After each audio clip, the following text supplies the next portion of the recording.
Adelaide wills itself to a showdown victory. St Kilda celebrates its 150th in style, and the apprentice beats the master as Sam Mitchell's Hawthorn topples Clarko's North. This is the round so far, brought to you by AAMI.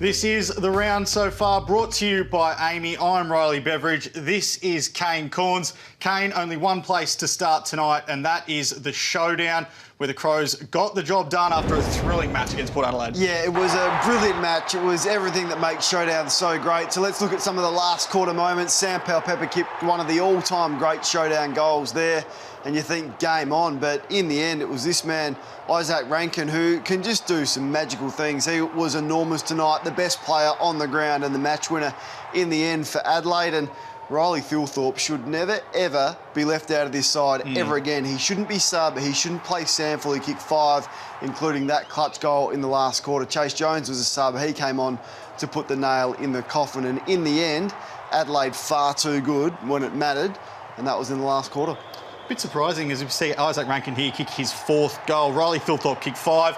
Jordan Dawson was the showdown medalist though. 18 disposals and a goal. Were you a bit surprised by that? Yeah, I was. We'll have to find out who voted for that, because they absolutely got that wrong. He wasn't in the top 5 players on the ground, Jordan Dawson. So Rankin, Thilthorpe, Rory Laird was awesome, and Connor Rozee for Port Adelaide all had a bigger impact than Jordan Dawson. It was a regrettable night for Port Adelaide, and there were several moments, particularly around the goal line, that you want to highlight. Yeah, discipline here. So this is easy, spoil the ball through. Lycett pushed off the ball far too easily. Thilthorpe kicks an easy goal from the goal line. There's one. Have a look at this missed spoil from Bergman there. Just misses the ball. Ball bounces through for a goal. So there's 2 goal line errors that Port Adelaide made. And this from Lachie Jones late in the game. Started the last quarter, down by 3 points. Get that ball through the line.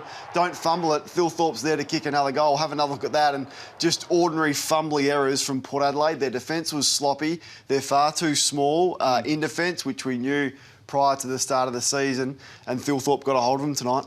Where to now for the Power? Because they started the season so well against Brisbane, but it's been a really humbling last fortnight, and they've got Sydney and the Bulldogs in their next 2. Yeah, they do. Their draw in their first month was really difficult. So, look, the effort, the intensity was there, but moments like that has been what's cost them, and they haven't been good enough around the ball. They haven't had enough contributors. That was the same tonight. Tom Jonas is really down on form, the captain, so there's a bit of an elephant in the room with what to do with him as skipper, and their defensive structure is all at sea. There was some good tonight, and they played some really good footy, but in the end, they don't look anything like a top 8 side. We'll head to the MCG now, where St Kilda celebrated its 150th birthday. They started hot. They led 34-0 at one point in this game. Jai Caldwell kicked a couple of rippers, one on the right, one on the left, to get the Bombers level in the final term, but then they kicked away. Well, every time Essendon came, and they came hard here, and Caldwell's having an enormous season. These 2 goals were freakish. Not sure he meant that one. I think he was going for the top of the goal square, and it drifted through, and you thought, hang on, game on and Essendon are coming. But that man Higgins kicked 4. Butler also kicked 4. And as I said, every time Essendon challenged St Kilda, they just stood up and they responded like they did tonight. So to get 8 goals out of this, and it's a forward line that Ross Lyon has sticky taped together with the injuries that they've got out. Last week it was Owens and Cordy that got them the goals, and Philippou. Tonight it was the Smalls that did the damage. You mentioned the players that have stepped up in the last couple of weeks. Mason Wood's having a red-hot start to the season. Again, one of St Kilda's best tonight. He's in all-Australian form. Now, if I had have said to you at the start of the year, Mason Wood could be an all-Australian, you would have laughed at me just like that. But look at him. He's a different player than the Mason Wood we've seen at North Melbourne, and for the last couple of years, he's playing across the wing role, and just look at the size of him and the power. Look, he's really good by foot. He's doing this sort of stuff. His pressure, his tackling's been good. He's really strong in the air.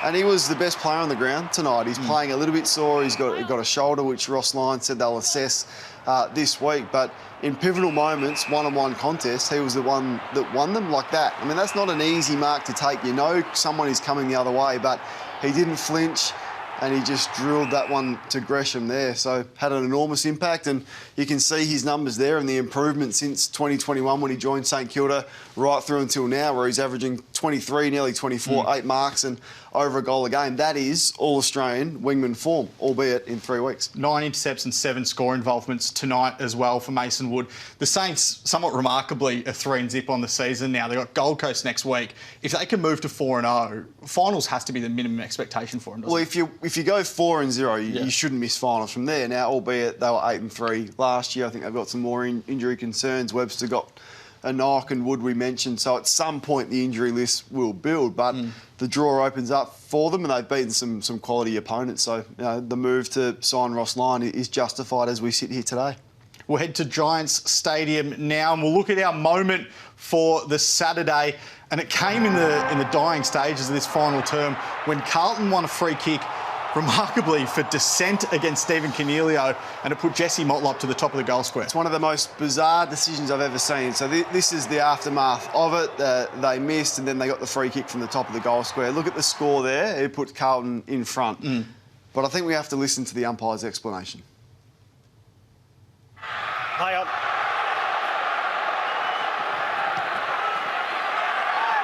It's not holding the dissent. All clear, Flurry? All clear and dissent. So it's going to be a Carlton free kick. Here, dissent. So all clear behind. It's not what he said. And then the dissent. So no, it wasn't you. It was Steve Nicolio. So there was a decision not paid. So the ball had gone through, and then he's gone, how is that not a free kick? With his arm aggressive. That's worth another dollar. So that's dissent. That's worth another It's dollar. dissent. So that's news to me, that's news to Lockie Whitfield. The language wasn't swearing, it wasn't aggressive, it wasn't threatening. He's simply asking the question, how is that not a free kick? Now, if that is dissent and if that is worthy of a free kick, we need to be told, because I saw countless examples of other players doing it across the round, and just because one umpire is more sensitive than the other, you shouldn't be penalised. These are careers on the line. These are coaching, playing careers on the line. We're playing AFL footy, and that is a free kick from the top of the goal square in a pivotal moment of a game when others right throughout the round and into the rest of the season will be let go. So I don't think it's good enough. I think the AFL need to make a statement and clear the air up like they were forced to do last year. Especially when only 9 goals were kicked for the game for Carlton in a winning side. We head to our Saturday star now, and it's Patrick Cripps, a career-high 42 disposals to go with 20 contested possessions, 13 clearances and 11 scoring. It's amazing the way footy's played now, particularly in the midfield. So this is the reigning Brownlow medalist, and you've allowed him to have 25 at half-time. And then after half-time, you go, OK, well, surely someone's going to go to him. He's the Brownlow medalist, the game's in the balance, he's had 25. Well, no, he just goes on to do that and rack up the numbers that he did. It's extraordinary. 20 contested, 13 clearances, 11 score involvements. Now, he had a lot of green today, and green went his own way and had a lot of the footy. Cripps was more damaging, but it does just frustrate me a little bit that Adam Kingsley and the Giants have gone, the best player on the ground, we're going to give absolutely no respect to, and they got exactly what they deserved in this game today. Well, we could have given our Saturday start to Nick Newman. He held Toby Green to 5 disposals. It's the fewest he's had in a completed game throughout his entire career, and Newman had 24 touches himself. That's gold from you. The fewest disposals Green has had in a completed game ever. So what a performance from Newman, because not many get Toby Green. He usually gets you, or you might be able to keep him quiet for a half, and then he'll bob up and get you. But he was just, well, he was ineffective today. He had one moment where he took a contested mark and kicked a goal, but look how tightly he's playing him. So that's the opposite of what I was saying to Cripps. I know it's a half-back versus a half-forward, but they are all over him. And if he got away from Newman, the rest of his teammates were there to help. So perhaps, in hindsight, Adam Kingsley could have put him on ball, particularly in the last quarter when the game was tight, like you would use Dustin Martin or Togoe or Isaac Heaney if they're struggling up forward. They didn't do that. They left him forward, and, yeah, he didn't have an impact, the skipper. We'll take a look at the lighter side of the weekend now with the AAMI clangers. Who covers clangers? AAMI does, and we'll start with Taylor Adams. Have you seen anything like this? Just to get out of his opponent's way, he just does the Superman dive over the top of Dan He's done the dive because he was worried about getting the play high. That's outstanding from Taylor Adams. I just thought it was terrific, and we're seeing the Alberton crowd here at Adelaide Oval. This is what I call an assist. So look at that. This is a crowd assist because Taylor Walker is a dead-eye. He's clearly been put off his game by those passionate Port fans, and that's a goal to them. 150th birthday for St Kilda. They wore the special jumpers with the collars, and Jack Higgins just thought, after every single goal I kick tonight, I might give it a little pop and make it really Sharp, stand out. Looked really sharp. How's this from Lloyd Meek as well, Kane? Big Meekie had a rough day. You got to score from there. He has missed not only the goals, he's missed by 30 metres. So some ripping clangers this round. All right, we'll stay in Tasmania now, where Sam Mitchell's Hawthorn got the job done against Alistair Clarkson's North. It was a bit of master against apprentice, wasn't it? It was, absolutely, and the apprentice won, and we're seeing the split screen of them. I don't think they went near each other. I certainly didn't see a handshake or a meeting, and there's Sam Mitchell. I thought he was outstanding this week. He was under the pump. He fronts up and did several media interviews, answered the tough questions, allayed any fears that they were tanking or whatever version of tanking you want to use, and he said, we'll win some games of footy this year. And the very same week he did that. And he did it in a way that I thought was excellent coaching. And he's got a lot of talent. He sees the game so well. They were able to kick their way through North Melbourne today, plus 50 in marks. I think it was plus 74 in kicks. And we'll take a look at some of their ball movement, which I thought was as good as it's been for Hawthorn. Yeah, as you mentioned, they took 140 marks for the afternoon, 51 more than North Melbourne. Sicily took 18, Moore took 12, which was a career high, Hardwick 11, Day 11, 14 inside 50 for the afternoon. So I want to highlight, Moore's a star. He was probably the best player on the ground, I thought, and Day's broken out. But that kick there, so that's the kick that I wanted to highlight. Instead of bombing it long to North Melbourne's spare, which you can see 3-on-2, that angle kick inside, and this one from aim on low, just sagging off far, giving far too much latitude, and that's what North Melbourne, that kick there, that's the one I wanted to highlight. I thought they did exceptionally well. Instead of bombing that deep to North Melbourne's spare, they just shifted their eyes to the side, and that gave them the space and time and room for their forwards to get separation inside 50. It was outstanding. So North Melbourne without Jai Simpkin, who was suspended, then Luke Davies-Uniacke was a late withdrawal, but Hawthorn gets its first win of the season. Do you think does it allay those sort of the talks around tanking and what their ambitions are for the future for at least a momentary it helps, part of the season? Doesn't it? It's a relief, and you can see Sam Mitchell's the relief on his face. Like we mentioned Simpkin and LDU out, and that's right. They got smashed from around the footy, as you would imagine, North Melbourne. But you've got to remember, Hawthorn don't have a key forward. Yeah. They went into that game with not one key forward because this got dropped. Lewis is injured. Chad Wingard is out. So it was a makeshift forward line that Sam Mitchell put together, and I thought he had a significant win from the coach's box today. We'll head to the MCG on Friday night now, where Collingwood moved to 3-0 on the season. Tom Lynch has kicked 20 goals in his last 5 games against Collingwood. But Billy Frampton, the new recruit who didn't play round 1, he's come into the side the last couple of weeks.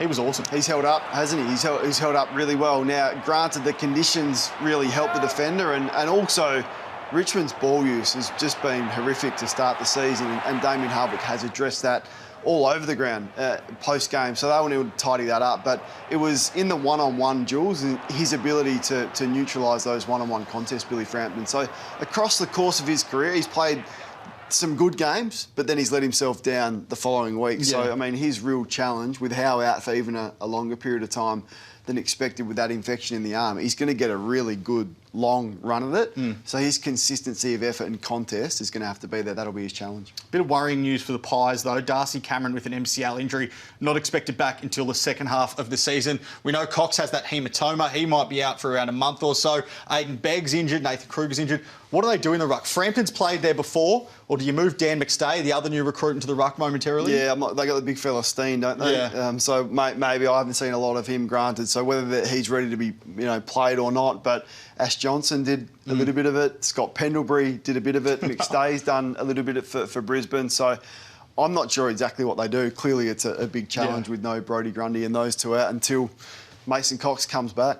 I like Dan McStay in the ruck. I liked him when he played there at Brisbane the last couple of years, so I reckon that might be a way forward for them. You want to highlight Tim Taranto, and in particular his kicking since he arrived at Richmond? Well, by the numbers, he's the worst kick in the competition. Now, you might say, oh, hang on, that's a big statement, but it is absolutely true. And I highlighted this before the start of the season. I said to Richmond, do they know what player they're going to get, and does he fit in to the Richmond midfield? And we're seeing not only is his confidence gone, but the thing that worries me, he's out of stoppage and he wins a lot of clearances. I think he had 9 once again, but he just wants to hack it on the boot and just force it forward like that. There's no creativity in his game. Is it his role to be the kicking player for the centre, though, or is he a metres gained player? You can't be having that. So you've got to be more effective than that. He's got to be high up in score involvements. If you look at his numbers and where he sits, he's had 49 kicks this season, 26 non-effective. That is the worst in the competition. So I'm sure it will improve. It has to. But right now, he's lost all confidence and ability with his kick, and it's hurting his side. Let's go down the ground now, Kane. We love doing this, and we want to highlight Jordan Togoe because there's elements of his game now that are a bit like Dustin Martin, aren't there? We've absolutely seen this before. So, I mean, this is playing him beautifully to his strength. He's not aerobic, is he? He's a burst player. So what they're doing here and what we're showing is they're not asking him to defend. Even at stoppage, he's hedging his bets, and all he's doing is looking to do the damage in the forward half of the ground. Now, Craig McRae has been at Richmond. Justin Lepich has been at Richmond. This is exactly the version of the way that they use Dustin Martin, and it's having immediate impact. He gets a mismatch that he likes inside the forward 50. He's getting a lot of the footy, more than he has before, and he's winning a lot of clearances and impacting the scoreboard.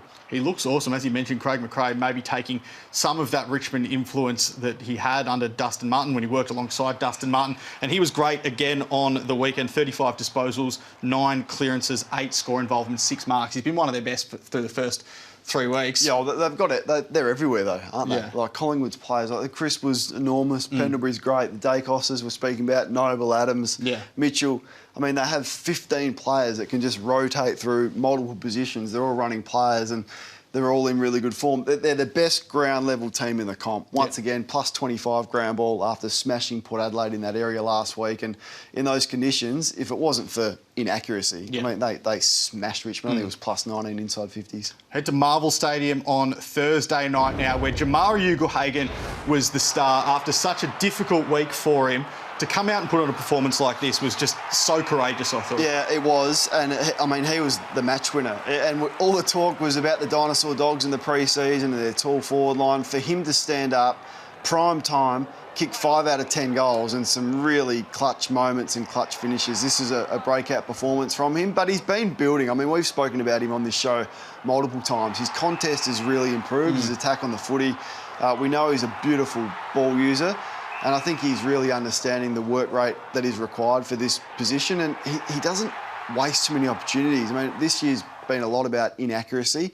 He's a beautiful set shot, but you can see how trim he is and that iconic photo, which is going to last for years and years, clearly. 30 years on from Nicky Winmar's famous stance as well in 1993.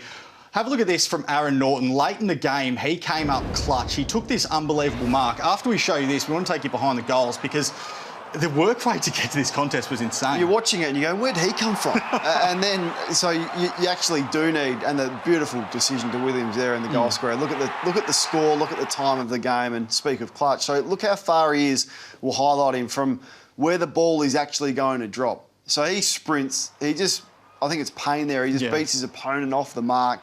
It's a 10-metre sprint, and he wins it by 10 metres, and then just comes over the top and plucks it. So I reckon he's just about ready to absolutely blow a game open. And I think his career high is 9 marks. One day he's going to come out and take 15 and he's going to kick 7. That's how good he can be.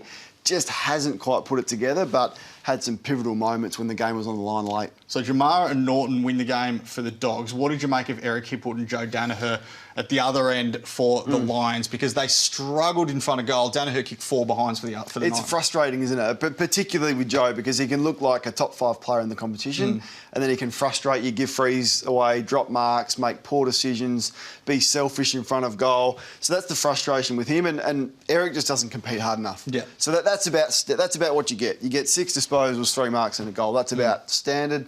I was bemused, perplexed that he got a 6-year contract extension. That's through until the end of 2029. So they can't send him back, which he needs to do to find some form. They'll have to back him in because they've backed him in with that contract. But I'm questioning whether those 2 key forwards are good enough to play in a premiership side for Brisbane. All right, Kane, we'll take a quick break and afterwards we'll preview the Sunday's games. The AFL Live app is the home of footy. All the stats, highlights, live scores and more, all in one place, the Match Centre. Keep an eye on every game. Footy was back with a bang. They just had no answers on the weekend. Get your daily footy fix. Welcome to Gettable. This is your one-stop shop for trade, draft and free agency. The AFL Live app is where you can watch your favourite shows. Wherever and whenever you want. The AFL Live app is everything you need to connect with our game. When you're younger, you train for a sport. When you're older, you train for the rest of your life. Download the AFL Live app now and never miss a moment. All right, let's look ahead to Sunday's action and we'll start in Gold Coast where the Suns take on the reigning premiers Cats, who are 0-2. Jeremy Cameron has made that flight up to Gold Coast. He will play. Melbourne takes on Sydney, and then Fremantle and West Coast meet in the Derby to finish round 3's action. Kane, I want to get to Kane's question. How do the Swans balance Buddy coming back?